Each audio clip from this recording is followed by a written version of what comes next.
നീ ഇതും ഇതിന്റെ അപ്പുറവും ചെയ്യും, എനിക്കറിയാം. നീ മഹിമയും കഴിഞ്ഞ കുറെ ദിവസങ്ങളായിട്ട് എനിക്ക് പണി തരുന്നത് ഞാൻ അറിയില്ലെന്ന് നീ കരുതിയോ? ഞാൻ എന്ത് ചെയ്തെന്നാ ഗോപാൽജി പറയുന്നേ? നിന്റെ സഹായത്തോട് കൂടിയാ മഹിമ അച്ഛനെതിരെ എല്ലാ നീക്കങ്ങളും നടത്തിയത്. കൃത്യമായിട്ട് അവള് മോഷ്ടിക്കാൻ വരുമ്പോ നീ മുങ്ങും. അതുപോലെ ആ വിജിലൻസ് ഓഫീസർ വന്നപ്പോ ഇവനവര് നാടകക്കാരാണെന്ന് പറഞ്ഞ് ഡാഡിയെ തെറ്റിദ്ധരിപ്പിച്ചു. ഇതൊക്കെ അറിഞ്ഞുകൊണ്ട് നീ എന്നെ ചതിക്കാൻ വേണ്ടി ചെയ്തതാ. ഗോപാൽജി എന്റെ വിശ്വാസത്തെ ചോദ്യം ചെയ്യാണോ? ശരി, ഇപ്പോഴെങ്കിലും ഞാൻ നിന്നോട് ഒരേ ഒരു ചോദ്യം ചോദിക്കാം. നീ സത്യസന്ധമായിട്ട് ഉത്തരം പറയണം. നിനക്ക് ഞാനാണോ മുകുന്ദനാണോ വലുത്?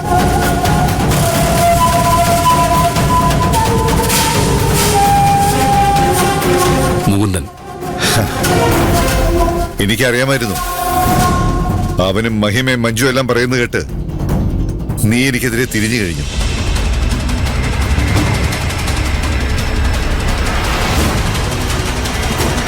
ഏയ്, നീയും നിന്റെ അച്ഛനെ പോലെ നിറിവുള്ളൊരു ജോലിക്കാരനാണെന്നാണ് ഞാൻ കരുതിയത്. പക്ഷേ നീ എന്റെ ശങ്കരനെ പോലെ അല്ല.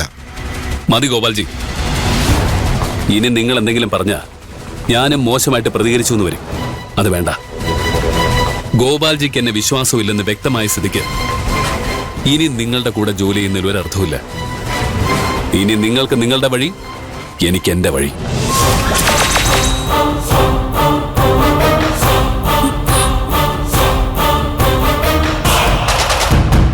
പിന്നെ ഞാൻ കൂടെയുള്ള ജോലി നിർത്തിയെന്ന് കരുതി ഗോപാൽജിക്കെതിരെ പോലീസിൽ മൊഴി നൽകുമെന്നൊന്നും കരുതണ്ട.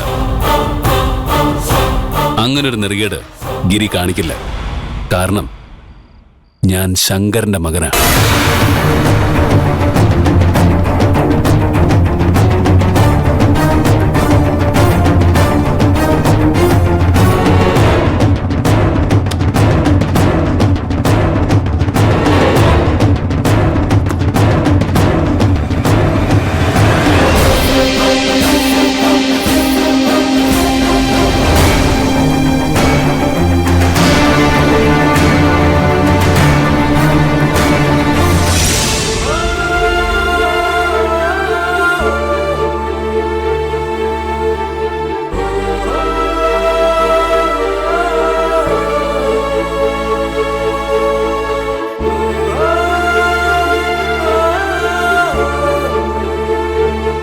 എന്താ മോനെ നീ ആകെ വിഷമിച്ചു നിൽക്കുന്നേ?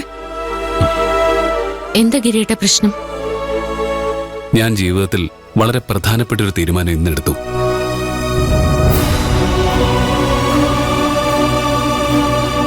അതെടുക്കുന്നതിന് മുമ്പ് നിങ്ങളോടൊരു അഭിപ്രായം ചോദിക്കാൻ എനിക്ക് പറ്റിയില്ല. പക്ഷേ ഇനി എനിക്ക് എന്റെ തീരുമാനം മാറ്റാൻ പറ്റില്ല.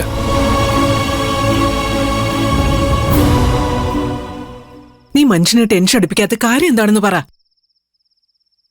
ഞാൻ ഗോപാൽജിയുടെ കൂടെ ജോലി ഉണ്ടാന്ന് തീരുമാനിച്ചു.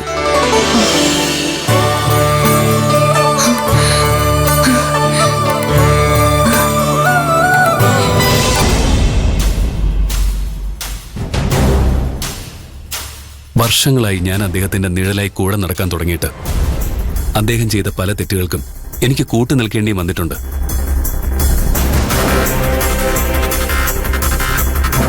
പക്ഷേ എല്ലാത്തിനും ഒരു പരിധിയുണ്ട്. ഇനി അങ്ങോട്ട് ഗോപാൽജിയുടെ കൂടെ നിൽക്കുന്നില്ല എന്ന് ഞാൻ തീരുമാനിച്ചു. നന്നായി. ഇതോടെ നിങ്ങൾ തമ്മിലുള്ള വഴക്കിന് ഒരവസാനം ഉണ്ടാവുമല്ലോ. ഇനി ഇതിന്റെ ഒരു കുറവും കൂടെ ഉണ്ടായിരുന്നുള്ളൂ. എന്താ ഗിരിയേട്ട പെട്ടെന്ന് ഇങ്ങനെ ഒരു തീരുമാനം എടുക്കാൻ കാരണം? ഗോപാൽജിക്ക് എന്റെ മീതെയുള്ള വിശ്വാസം നഷ്ടപ്പെട്ടു. മഹിമ അദ്ദേഹത്തിനെതിരെ നടത്തുന്ന നീക്കങ്ങളിലെല്ലാം ഞാൻ അവളെ സഹായിക്കുന്നുണ്ടെന്നാണ് അദ്ദേഹം വിശ്വസിക്കുന്നത്. ഇത്രയും കാലം ഞാൻ കാണിച്ച ആത്മാർത്ഥതയ്ക്കുള്ള കൂലി എനിക്ക് കിട്ടി.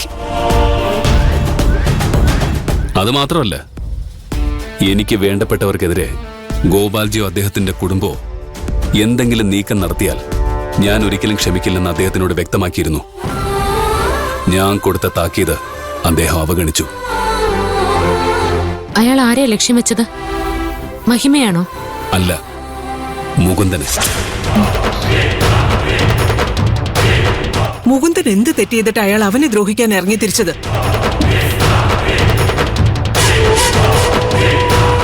ഗോപാൽജിക്കെതിരെ നടത്തുന്ന എല്ലാ നീക്കങ്ങൾക്കും മഹിമയ്ക്ക് മുകുന്ദൻ നല്ല പിന്തുണ നൽകിയിരുന്നല്ലോ.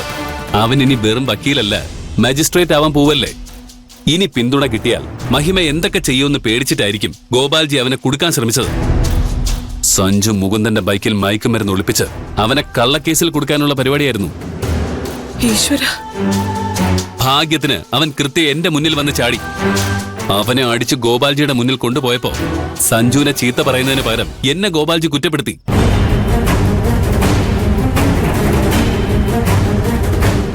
മുകുന്ദൻ മജിസ്ട്രേറ്റ് ആവുന്നത് വലിയ അപകടമാണെന്ന് പറഞ്ഞ ഗോപാൽജി എന്നോട് തർക്കിക്കാൻ ശ്രമിച്ചത്.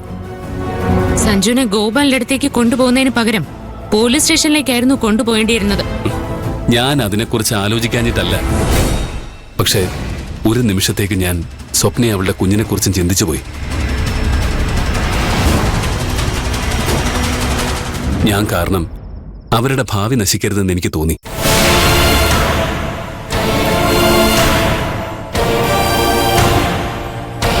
മുകുന്ദന് വേണ്ടി സംസാരിച്ചപ്പോഴ് കുറച്ചു കാലമായിട്ട് ഗോപാൽജി എന്നെ സംശയിക്കായിരുന്നു എന്ന് എനിക്ക് മനസ്സിലായത്.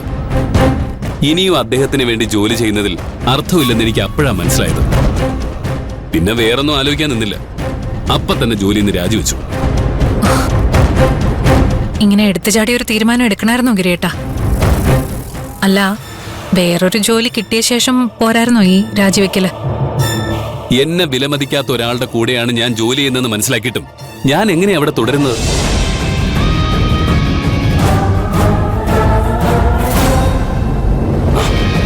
പിന്നെ അധ്വാനിക്കാൻ മടിയില്ലാത്തവർക്ക് ഈ നാട്ടിൽ ജോലി കിട്ടാൻ ഒരു പാടുമില്ല. എനിക്കതിനെക്കുറിച്ച് ആലോചിച്ച് ഒരു വിഷമവുമില്ല.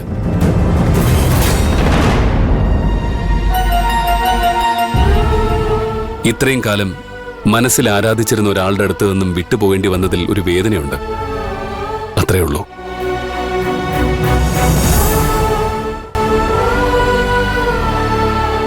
സാരമില്ല. എന്നാണെങ്കിലും ഇത് സംഭവിക്കേണ്ടതാണെന്ന് വിചാരിച്ച് സമാധാനിക്കാം. അല്ലാതെ ഇപ്പൊ എന്ത് ചെയ്യാനാ?